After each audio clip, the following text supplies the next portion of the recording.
Boards fly at the 30,000-foot level, but the brush fires that commonly occur in our schools can take our eye off the big picture.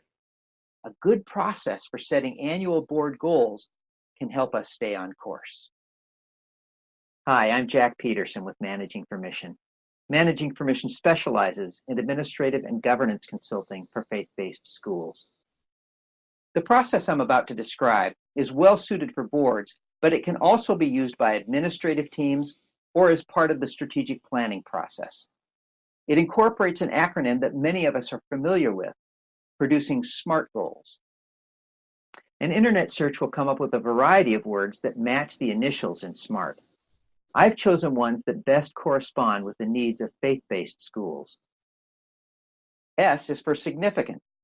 A goal that is not significant will fail to capture people's imaginations and fail to meet the school's important needs. A goal by its very nature must focus us on what's most important. M is for measurable.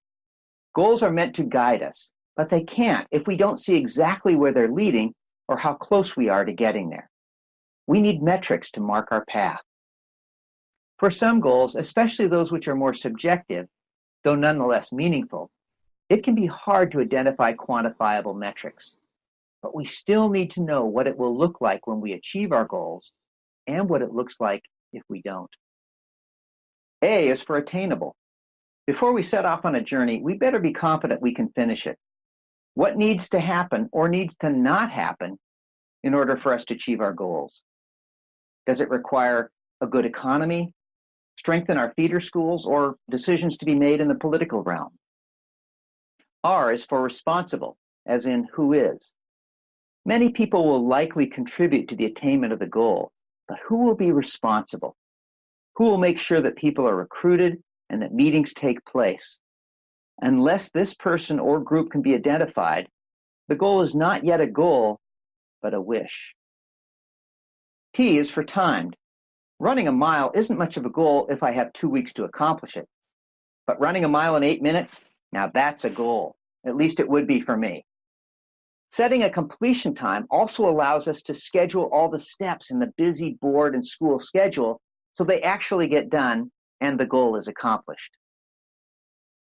The difference between a successful strategy and an unsuccessful one is that a successful strategy is one that people made work. And people will make a strategy work if they feel ownership for it. So it's important to use a collaborative process to formulate the goals, involving the people who will be key in achieving them.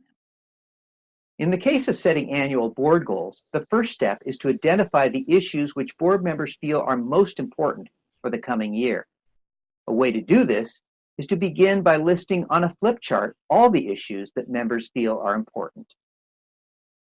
At this point, we want to make sure that nothing is overlooked. But this list is too long to be effective. Goal setting is one of those cases where less is more. The more we can focus on what is most important, the more likely we are to accomplish what is most important.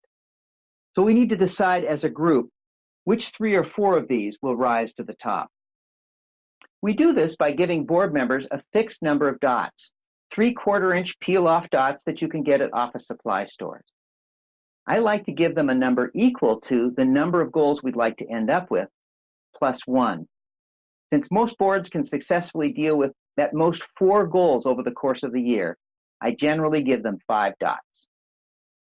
Each participant then comes up to the list we've created and places their dots next to the issues they consider most important. Now they can expend their dots any way they want. If they think only 3 of these issues are important, they can distribute all 5 over just those 3. Once the voting is completed, we then tally the dots and identify the 3 to 4 most important issues. The group then breaks down into smaller groups of equal size, 1 for each issue selected. Each group is given a large sheet of paper already prepared with fill-in spaces for the SMART goals.